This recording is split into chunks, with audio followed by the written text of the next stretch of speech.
Welcome to another episode of Capital Roots, brought to you by Capital Farm Credit, where we bring you the experts in the ag industry. We have found that, hands down, a cooperative is the best way to do that because the farmers that own this company have control of it. In addition to a few Texas legends along the way. We're your hosts, Joe Patronella and Clint Cryer. Thank you for listening. Now let's get back to our roots. Welcome back to Capital Roots. Today we've got Kevin Brinkley. He's the CEO of Plains Cotton Corporation, and we're going to be talking cotton and all things in the industry. I'm kind of the novice here. I'm going to let him and Clint take it away, and I'll be popping in, kind of stepping into the listener's shoes. And here we go. Yes, sir. Kevin, thank you for being with us today. I'd like to start. It's my pleasure. I'm happy to be here. Awesome. I'd like to start off, you just telling us a little bit about yourself, your background, and how you got to be to PCCA.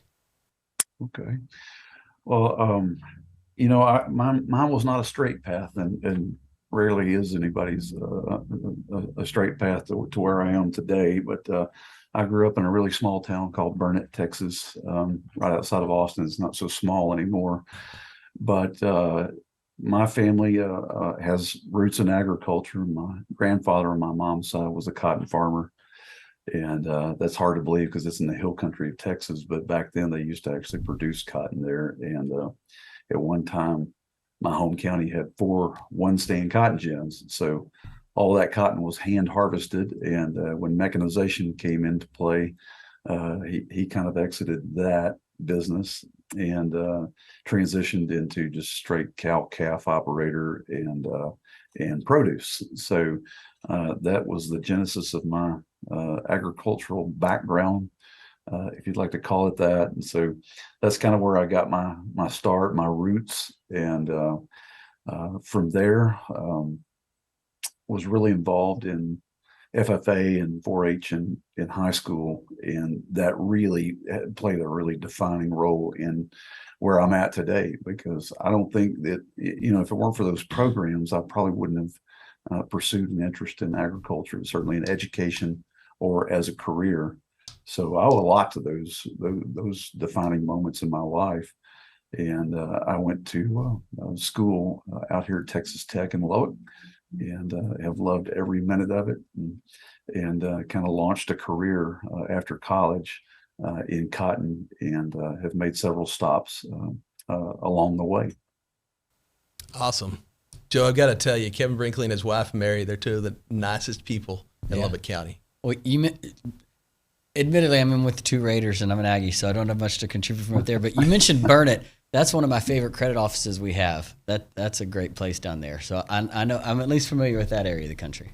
Definitely, it is. It's really changing. I used to think I knew everyone in town, and I think I could not say that anymore. So awesome. So one of the things I always like to joke about at Capital Farm Credit is we like our acronyms, and one of the things that I'm guilty of is throwing out acronyms out there myself. But talking about PCCA, tell us a little bit about PCCA, what that stands for, and what you guys do.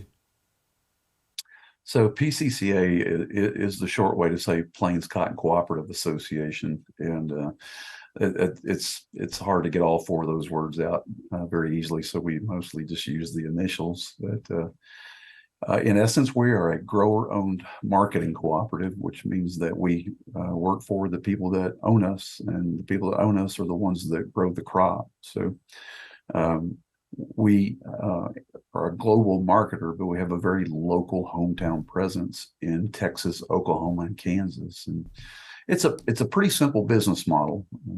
We take the cotton that our farmers produce, we sell it for as much as we can, and we just deduct the cost of running the company, and we send them back all the profits. And so that's kind of the essence of a cooperative in our world. I'm glad you got the acronym correct, because I'm not entirely sure I did in the introduction. So now we're all on the same page. Yeah. Good stuff. Easy to do. Yep. So let's talk about who you guys serve and where you might operate. Yeah, so we are headquartered in Lubbock, Texas, and that is where the company got its start back in 1953. There were a couple of other pretty large regional cooperatives, and that's what we consider ourselves, as we're a regional And we work with locals, but we serve a large footprint. And so, having started on the Texas High Plains, little by little, the co-op business model caught on decades ago, and so we continued to expand down in the Texas rolling plains and into Central Texas and to South Texas, if you want to think, El Campo, Corpus Christi, down in the lower Rio Grande Valley. That's kind of how we got across Texas. In a similar fashion, we joined up with farmers in Oklahoma along the way. And really, one of the surprise stories, I think, has been that Kansas, of all places, it doesn't sound like it should be able to grow cotton, but they're very good at it there. And so we operate primarily in those three states. We bring in a few friends from the eastern side of New Mexico, and those are the farmers that own us. We have about 15 to 18,000 of those farmers that are owners of this company. About, say, 7,500, 8,000 of them are actually folks who you would think of traditionally as a farmer who's out there making decisions about what to plant, how to cultivate it, and how to harvest it, and those sorts of things. But most of them also are or tenants and have landlords, and those landlords are also considered farmers for us. So it's a very wide constituency that we serve. Makes sense. So from a standpoint of the cotton producer, one of the things that, as I consider Capital Farm Credit, we're also a cooperative, really at the end of the day, trying to add value to the relationships and the customer base, our members that we have. If you consider the value provided by PCCA, let's talk about that. Yeah, so this is a basic for a cooperative that you're always better when you're producing agricultural commodity when you have leverage in the marketplace. It's very difficult for an individual producer to get that kind of leverage. You might see that in some cases where somebody's growing a very niche product, or they're either that or extremely large. But by and large, most cotton farmers, grain farmers, livestock operators are, their product is easily substituted with someone else, next door, down the road, next county, next state. And so what makes you different is your ability to combine your marketing power with your neighbors. And that's what this company is designed to do, is to add value to that crop by saying, okay, how can we market in larger increments, making it more valuable? Or how can we do some organizational activities with the different qualities of cotton that are produced to make it more value?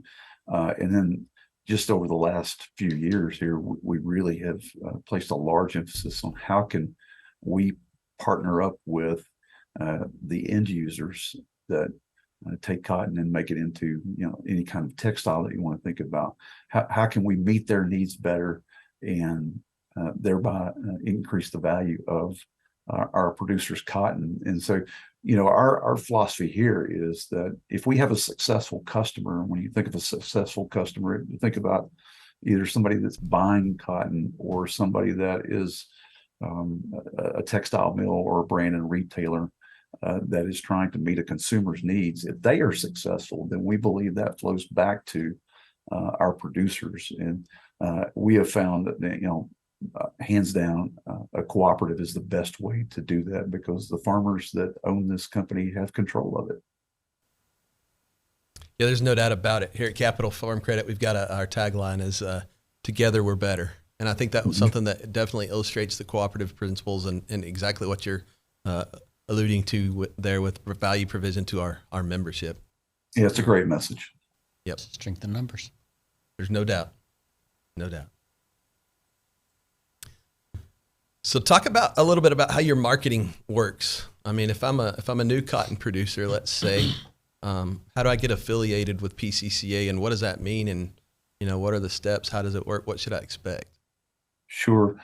Well, like any other cooperative, we talk about it in terms of membership, and it's not like it's a club or anything like that. The only thing you have to do to be considered a member of a cooperative is you have to deliver production to us. And so when somebody delivers a bale of cotton here, that automatically makes them a member of the cooperative. But we'd like to really focus on the term grower owners, because that's what they are. They're growing the product, and they're also owners of this business. And so that's how they get engaged with that. When someone decides to become a grower owner of PCCA, we offer them a variety of different marketing avenues. And so historically, a lot of our growers have chosen to be a member of one of our seasonal pools. The magic behind that is that we have really variable weather patterns out here, and certainly this year, we can talk about that a little bit later if you'd like. But this year is definitely one of those years where weather teaches you the lesson of what it's like to market as a group, because invariably you're going to have drought or some other sort of destructive weather. And if farmers take their farms and they pool those all together, then that allows us to market that crop throughout the season and be sure that we're going to be able to meet our commitments to our customers. And so once they enter that pool, then we're able to sell it throughout the season, and then we pay every grower the average profits gained across the pool. Does it ever hit the top of the market? Rarely, if ever. What a pool is designed to do is to keep them from seeing the bottom of the market, and that's why you time sales across the year. So that's a no risk proposition for a producer. He can sign his farm into that. If he gets hailed out or droughted out or whatever it is, he doesn't have any risk in that, versus if he tries to do like a forward contract on his own. So that's been the most popular option out there, but we are having a lot of producers that are interested in other avenues. One of the things we've done really well here over the years has been cash marketing. So back in 1975, PCCA introduced a product called Telcott. And so basically the genesis of that, legend has it, is that one of my predecessors, a man named Dan Davis, is a very innovative thinker, and he was passing through the DFW airport one day, and he saw the flight boards up there that tell you when your plane's going to take off or arrive, and he was kind of studying about it. And being isolated out here in West Texas, I think the thought occurred to him, why can we not use that type of technology to sell our cotton all across the U.S. and perhaps across the world? And so he pitched the idea to the board of directors, and this was 75. So you got to think, if you're sitting in the boardroom, you kind of go, what's a computer? Yeah. And so he pitched that idea to them, and in 1975, every gen office in our footprint had a computer terminal, and all the buyers' offices had those terminals in them. And so farmers would go out and cash market across that system. And just for context, 1975 is the year that the Defense Department created the internet. So this was all pre-internet. And so very innovative at the time, and continues to be to this day. In 2000, we went together with some of the other large players in the industry, Cargill and Dreyfus and some others, and started up a company called The Seam. And The Seam continues to offer that trading platforms on the internet today, but continues to offer that platform out there as a cash marketing alternative. And the magic of it is that it creates an auction effect for somebody's cotton. You have lots of bidders globally looking at your cotton, probably something you couldn't accomplish on your own very easily. And then, of course, we do forward contracting for those that have more predictable production and want to be able to lock in the price at the time of their choosing. We allow them to do that. And then we do some other things that are hybrids of those particular instruments. But those are the fundamental ways that people market cotton here. That story you just told, we were talking priorly with Billy Zanolini, and he's got a group of kids going through this Borlaug Institute, and he's preaching to them about the importance of advocating for ag and talking about not just a typical farmer on a tractor, not that there's anything wrong with that, but telling our story in ag about how we are at the forefront of these technologies. And I love hearing stories about that from what the forefront of technology used to be, because we classically always have been, and we just haven't necessarily been good about telling that story. So that's really neat for me, and I'm sure Clinton as well, to hear about that. And so I thank you for sharing that. That's neat. Hey, Yeah. I actually did have a question going back, and this is once again my ignorance. Can you tell me what's so different or special about Kansas cotton? You just said that you wouldn't think it could be grown there, and that really stuck out to me. I don't know. Is there? Yeah, I mean, historically, you would think Kansas is just too far north. So, Okay. cotton needs about 180 days from the time you plant it to the time you harvest it, give or take, a few days, depending on variety and weather and all that. So I think, you look at it on the map and see, well, there's just no way that you grow cotton up there. And so there were some pioneers on the ground up there that wanted to try it. And part of the reason for that is that Kansas, like a lot of other states that are connected to the Ogallala Aquifer, is starting to have stress on their groundwater supply. And so cotton is a very drought tolerant crop. And somebody said, well, why not try cotton? And so they did, started experimenting with it in the 90s. And fast forward up to about the year 2000, they start planting it as a row crop, a regular row crop. Of course, they didn't have any gins then or warehouses to store it. And so finally they got a gin up there, and it worked pretty well. And then they brought us in to handle the marketing of that crop up there. And today you've got several gin plants there. We have 2 warehouses in Kansas, believe it or not. We have one in Liberal, Kansas, and then we have one in Clearwater just below Wichita. And the thing that is surprising about that territory, if you take that area, for example, around Wichita, it has basically the same, if not a warmer climate than we do here on the high plains of Texas. So they actually produce some pretty good yields. That cotton is coming behind grain in many cases, and soil nutrients are good. So it's working toward, being a pretty important crop.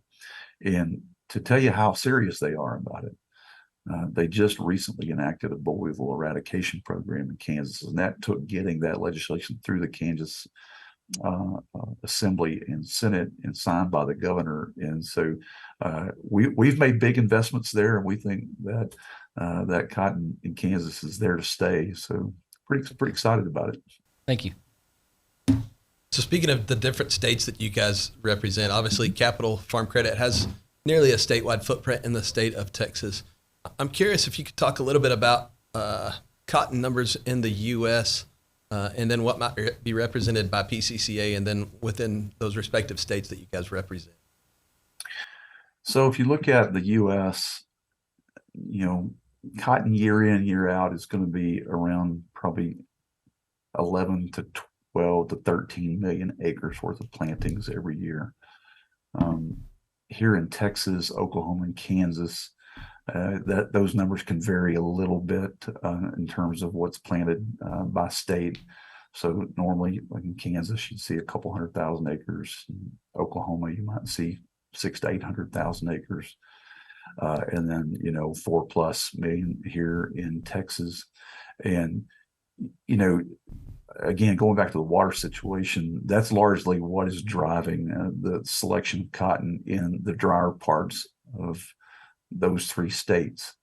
And so, it performs pretty well when you have a drought or even, just dry weather. Cotton can convert just about any amount of rainfall into a pretty viable crop here. And so, we have farmers that can plant other things depending on what part of the state they're in. So if they're down south in that coastal bend, upper coastal bend area, the valley, grains are certainly a viable crop there, as they are in the Texas Blacklands.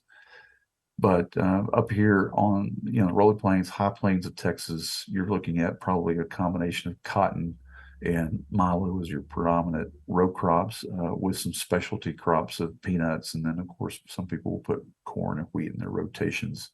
But cotton is basically the biggest crop here. If you look at it in terms of what that is, and nationally, if you took Texas, Oklahoma, and Kansas and put that all together, that can account for half or more of the U.S. cotton crop on a good year. That's a lot. I'm not a smart man, but half is a lot. Don't ask the attorney to do numbers.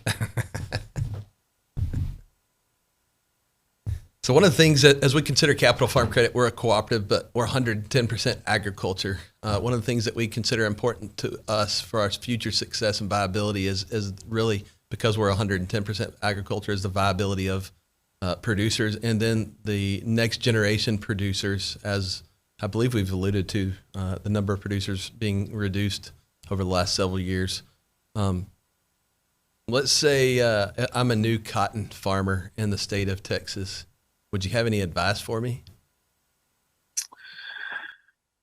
Yeah, make friends with some older cotton farmers first that have seen a few things go by, and learn all you can from them.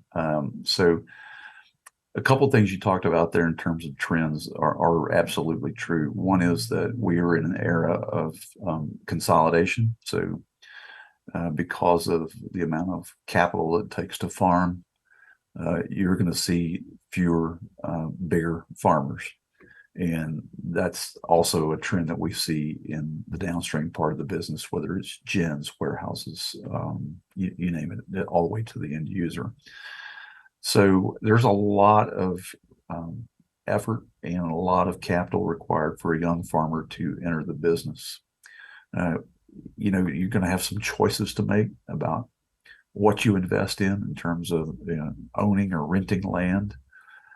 You're going to have choices to make about how intensely you cultivate cotton, what you're willing to spend on it.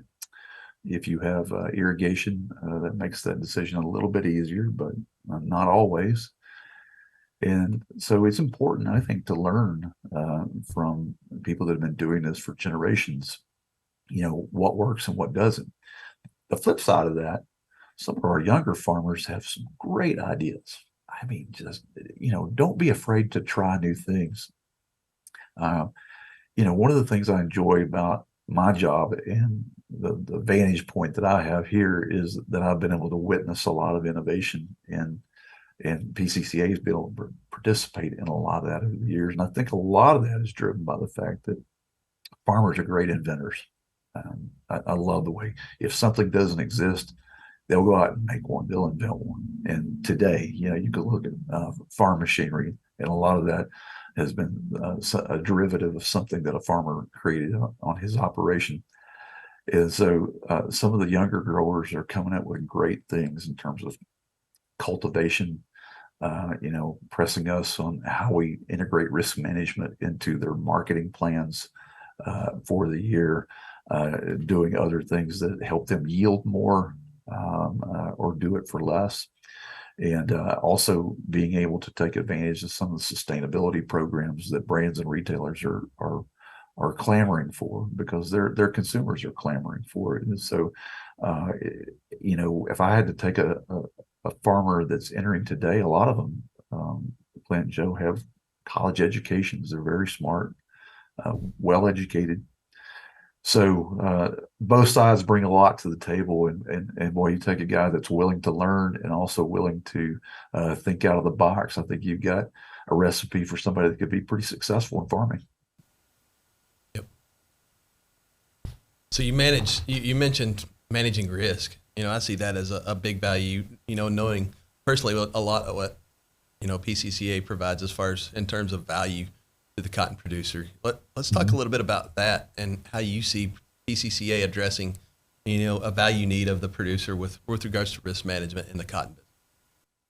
Yeah, I think I talked to a group the other day, and I was telling them, they asked me what I thought the biggest challenge was for the future for farming, and it really, I don't think it's not just farming; it's for everything, every area of business. If you were to look around at the global environment we've got in terms of the economy, geopolitics, and other factors, risk is the biggest issue that we face today.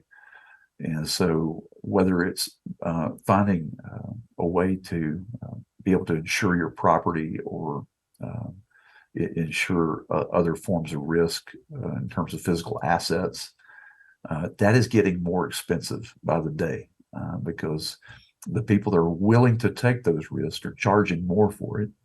And so that leaves us with the choice of, okay, are we going to just accept the risk on ourselves and try to self-insure ourselves, or at least a portion of it, or are we just going to pay up to someone else to take that risk? And those are very expensive propositions. The same thing is true when it comes to marketing. You look at, okay, you've got prices that on cotton, and this would be true of grains as well, livestock certainly. You look at the price variability within a season, and it is huge, wild swings.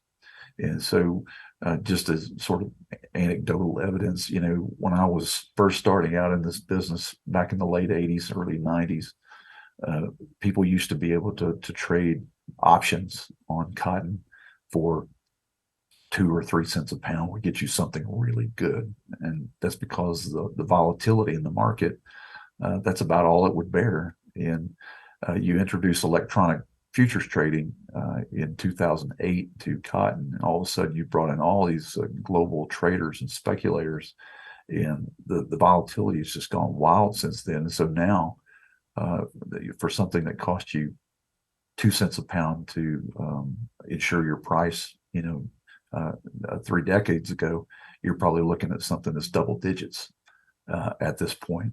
And so again, it's who's willing to take the other side of that. And so one of the things that a co-op could do is integrate that into the population of farmers, and that's something that we do here at PCCA. We are able to go in and take those positions without a farmer having to stand up a futures and options account, without him having to margin that account, and we do that and are able to do it effectively with all of our farmers. And that's something that we just have to be able to do together. When you mentioned earlier, strength in numbers, I think this is a perfect example of how that works with price risk management. Yep. That's interesting. So you guys are actually offering your producers or your members the opportunity to take advantage of some of those alternative products, let's call them, to manage the risk outside of the pool?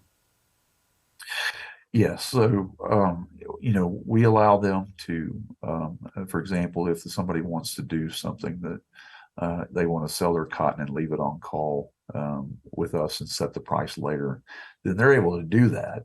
And we actually take on that risk in our own futures account here at PCCA, where they don't have to meet margin if the price goes against them. And we're able to do that effectively because we've got the financial firepower to do that, versus them having to take that risk on their own balance sheet at the farm.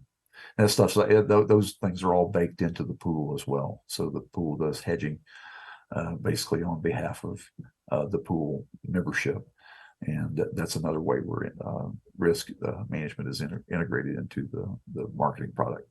At that point, it's not just strength in number; it's protection in number. Yeah, it really is. It really is.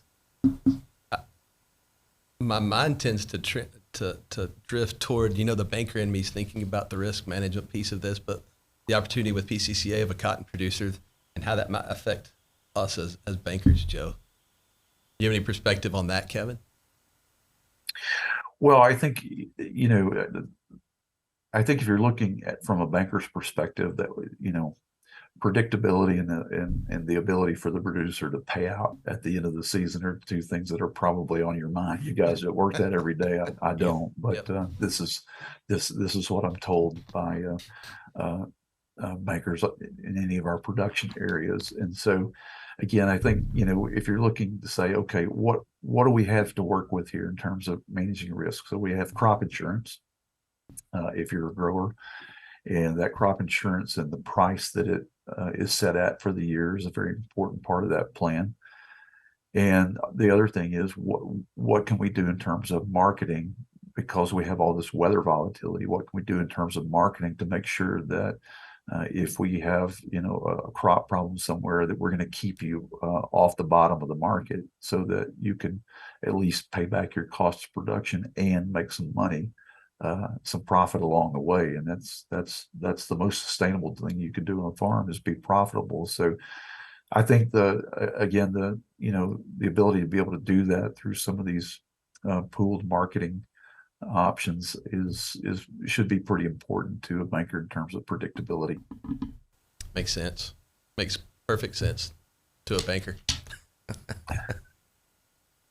We're getting along in time here, but one of the things I wanted to talk about is the cotton industry. And you look at the cycle of the cotton industry. We obviously produce, you told us, a lot of the cotton within you guys' footprint. Once it's produced, I'm going to ask a question that I know some of the answer to, but want you to give your version of it. I mean, where does that cotton go? Are there mills in the U.S. that it gets, further produced into T-shirts and socks, let's say, or what does that end user look like? So, kind of the 30,000 foot view is, once the cotton is harvested, it gets taken to a gin where the lint and the seed are separated, and then also the gin removes most of the foreign material in that, and from there it goes into a warehouse. And so, for example, we warehouse, we can warehouse as much as 2.2 million bales of cotton in PCCA's warehouses, and of course we have sister co-op here, Farmers Co-op Compress, that can do more than that. It's the largest warehouser in the world.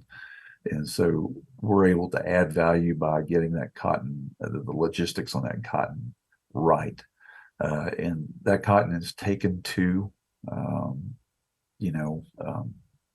either by truck or by rail to someplace where it's going to get onto an ocean vessel. And in this example, for our area, almost all of our cotton goes to a foreign country to be made into yarn and into textile application. We do have textile manufacturers here in the U.S., but they're primarily located on the eastern seaboard. And believe it or not, we can actually ship cotton cheaper to Southeast Asia than we could ship it to the Southeast U.S. It doesn't seem like it should be that way, but that's the way it is. And so one of the things that we did to find ways to, again, add value as a cooperative is we opened up our own private intermodal facility as one of only 7 on the BNSF network in Altus, Oklahoma. So we're able to load unit trains with cotton from that point, ship it directly to Los Angeles or Long Beach, where it's put onto a vessel and taken to countries like China, Vietnam, Bangladesh, India, Pakistan, Turkey, probably not places that are high on your vacation list, but they are really good at producing textiles and apparel. And so that's kind of the value chain of how we get cotton from a producer's hands into a t-shirt or socks. And most of that, of course, is imported back here into the U.S. That's interesting. We produce our cotton here. It goes overseas, be further produced, and then it comes right back to us in a finished product. Yeah. And it normally, Clint, to that point, it generally follows labor. So we can make yarn in the U.S. Probably as efficiently as anybody in the world. We've got, the reliability of our electric power, just the other things that make us good at manufacturing here. We can make yarn very reliably. Fabric, a similar measure, but it gets a little more complicated than that. What we can't do here in the U.S. is we don't have the labor pool to be able to handle the cut and sew operations. So we used to be in the textile business at PCCA until some trade agreements kind of forced us out of it. But we used to be able to make from yarn to denim to a pair of blue jeans. And it was really, it was a good business, but we had to have the jeans made in Guatemala because we did not have the labor pool here. And of course, fast forward to today, that was back in the 2000s. Fast forward to today, and there's almost no way that you could envision that kind of labor pool being available. We all know how hard it is to fill open jobs. So, I think there's some hope on the horizon out there that we might be able to get some of that back here through automation. If they can, they being the automation experts can develop ways to cut fabric into garments and have it machine assembled, then there's a real likelihood that we could de-risk that part of our supply chain by having it here in the U.S. But as you know, those things are very capital intensive, and it's probably going to take some time. So in the meantime, yes, we're faced with largely having imported textiles and apparel. Got a pretty cool story. One of the things that was pretty impactful to me, we previously visited with Dr. Jim Mazurkiewicz with the TAL program, but I was in TAL back in the day, and we took an international TAL tour to China. And one of the things that we did there outside of Shanghai was we toured one of the large textile mills, and I would remember the name if I heard it, very large one. But what was pretty impactful to me is that we were able to inspect their cotton bale inventory. And Joe, for you may not know, every bale has a unique ID when it's ginned in the U.S. with a bale number, and then it usually has the gin that ginned that. It was pretty cool because we were able to go back in Shanghai, China, a country bumpkin at that time from West Texas. At that time? Oh, okay. Let's not talk about that. Hey, Let's talk about takes cotton. one to know one. Go ahead. Yeah. So I was able to go through their cotton inventory and found some bales that came from Olton, Texas, and I think they came from either quarterway or halfway. But I thought it was really cool to be around the world on the other side of the world in another country to see a bale that was produced, about 35 minutes north of where we live. That's neat. It really was, and we were able to take that bale tag. We actually took a picture of it, and were able to go back in the system. I think we got with one of the warehouses or EWR, one of the two, and they were actually able to tell us who the producer was. Yeah, and what I think they even got the data what field it came from. Yeah, quick story about that. Everything is really.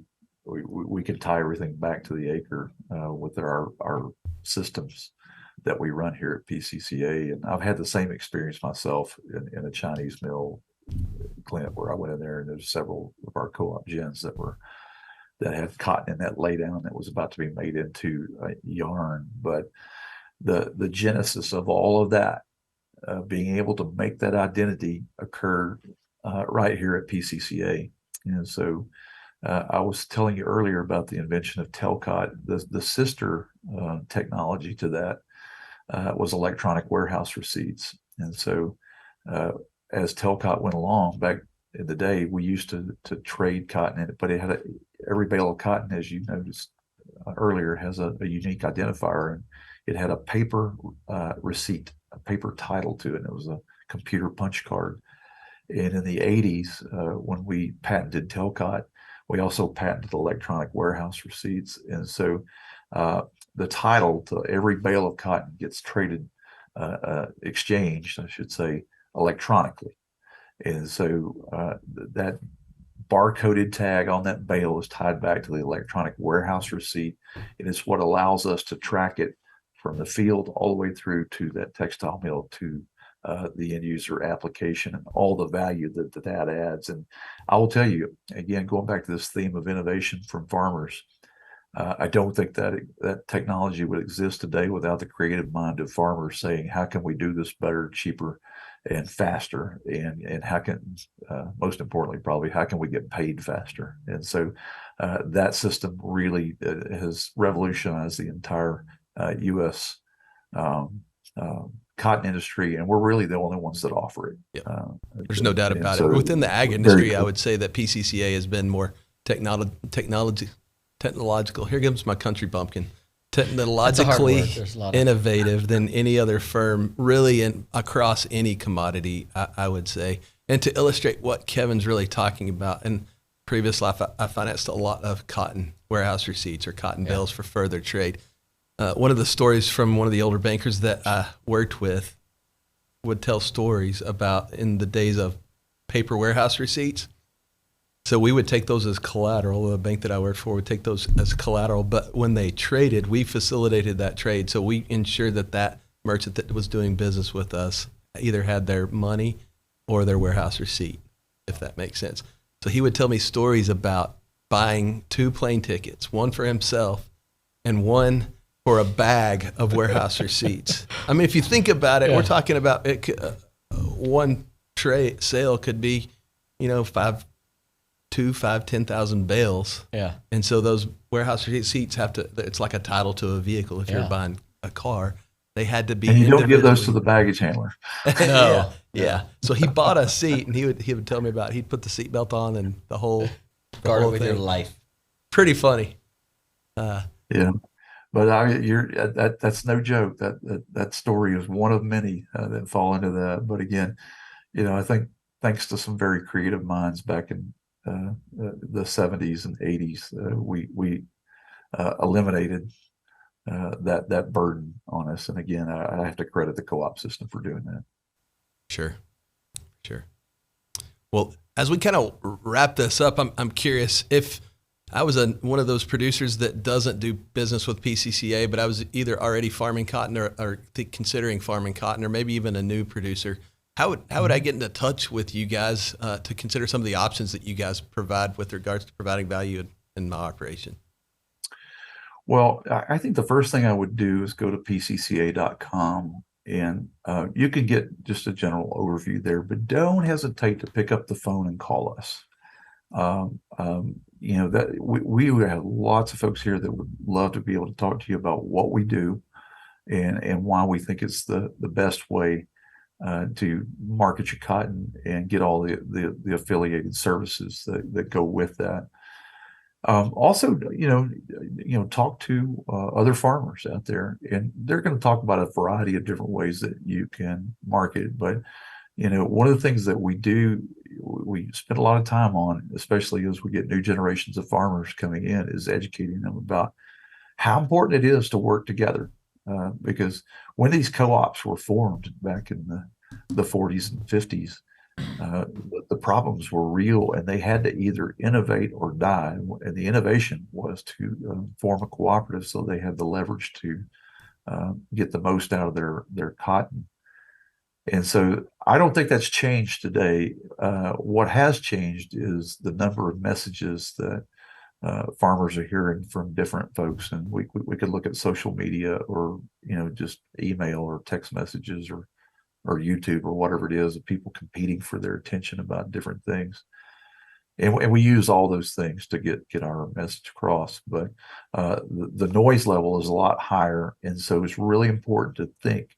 And if I think most producers will think about it, they'll think, if I market with my neighbors and we have the right game plan in place because we own the company and we own the supply chain, I think we're better off every day. That phrase, innovate or die, it sounds harsh, but man, it's true. And I remember the first time I heard it, I was like, wait, no, that's it. So I really like that you use that. I think that's new hashtag. Yeah, that's it. Yep. So innovate or die. Well, Kevin, we really appreciate you being on. Thank you so much for your time, and just really appreciative. We appreciate what Capital Farm does for our growers, and we look forward to visiting with you again in the future, guys. Absolutely. Awesome. Thank you, Kevin. Thank you for joining us today on Capital Roots. Texas agriculture is the foundation of our story and what makes us family. Capital Farm Credit's a proud member of the Farm Credit System. We finance farmers, ranchers, agricultural producers, and rural landowners, and we're here to make your vision a reality. We've been serving rural Texas for more than a century. Whether it be traditional, innovative, or lifestyle, we'll help you cultivate new ground. We're all in this together. Because together, or better.